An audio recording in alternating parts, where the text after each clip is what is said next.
We are in the Carbine Williams Gallery here at the Museum of History in North Carolina.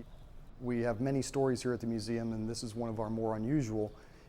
He was a arms inventor of some renown that became famous after his participation in the M1 Carbine project, and then he was eventually represented by Jimmy Stewart in a famous movie in 1952.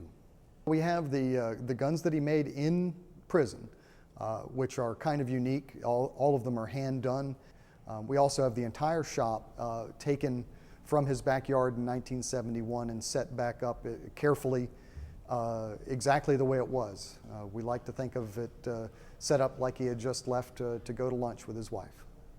Carbine Williams had always had an interest in firearms. He made his first firearm out of a piece of wood and some reed wrapped in twine, and used that with black powder to shoot in the woods near his home in Cumberland County. He'd always shown an interest in firearms, and in fact he enjoyed firearms so much he'd prefer to be out in the woods with them than to be in school. He worked as a blacksmith, but then found that during Prohibition there was easier ways to make money, and spent most of his time moonshining.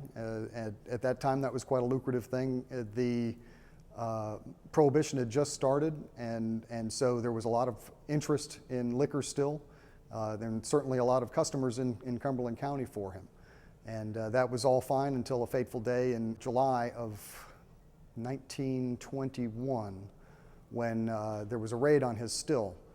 The sheriff and 5 deputies raided the still, and as they were removing the still and other things from the property, the shots were fired from the woods, and one of them, and a well-respected deputy was killed.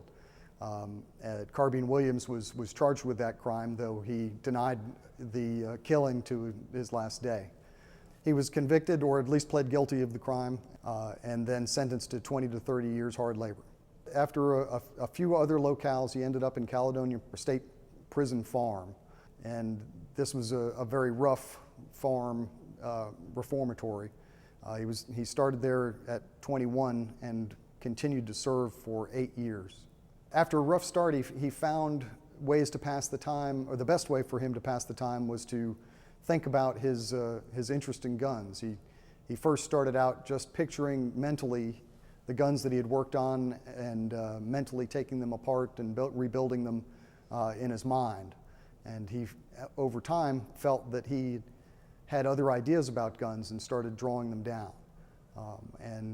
Fortunately, he found a mentor in the superintendent of the prison, H.T. Peoples.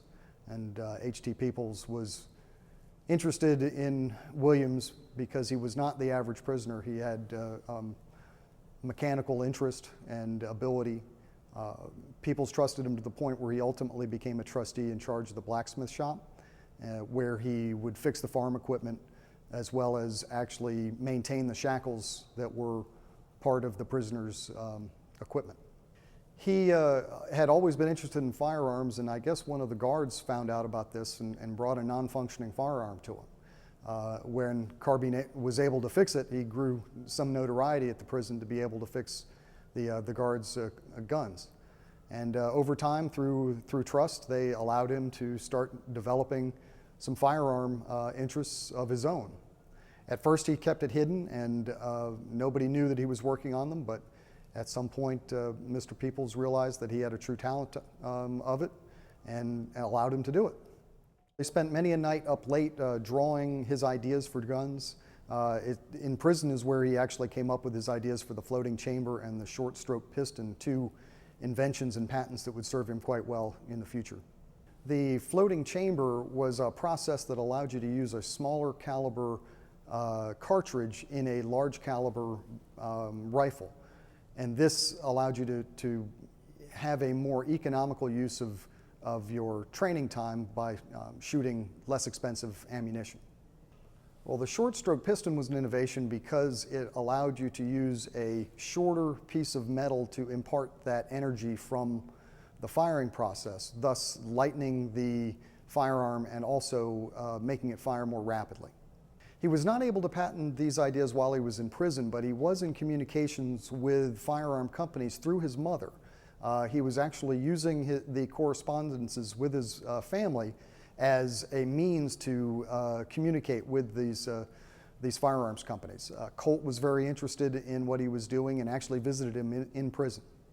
In 1929, his family started a movement to get him out of prison.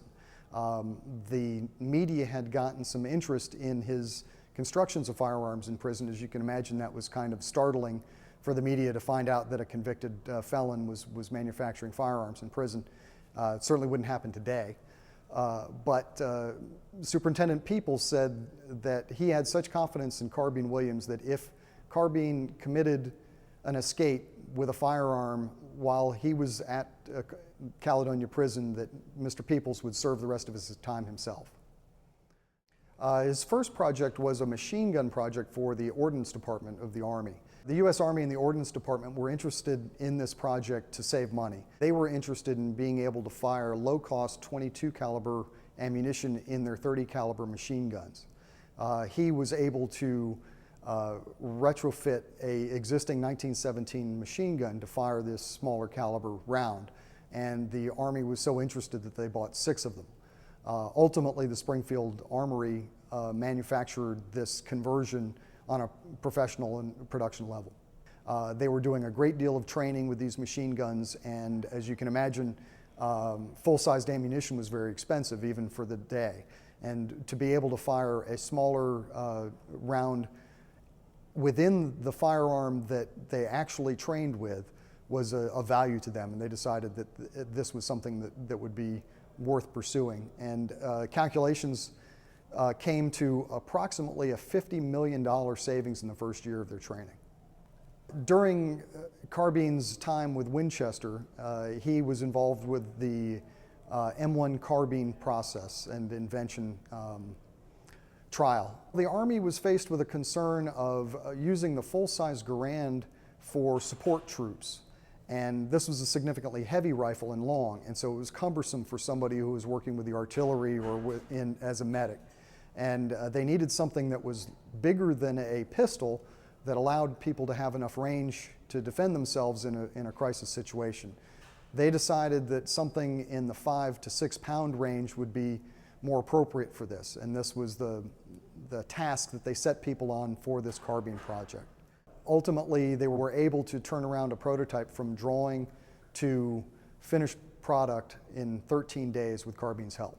So Winchester competed and ultimately won with the prototype that Carbine helped them work with. And then over 6 million of them were made during World War II, and then a total of over 8 million when you include Korea and then their later involvement in Vietnam. He was known for the M1 Carbine and hence carried the Carbine moniker for a long time. His friends called him Marsh, but anybody that had seen the movie from 1952 with Jimmy Stewart in it called him Carbine.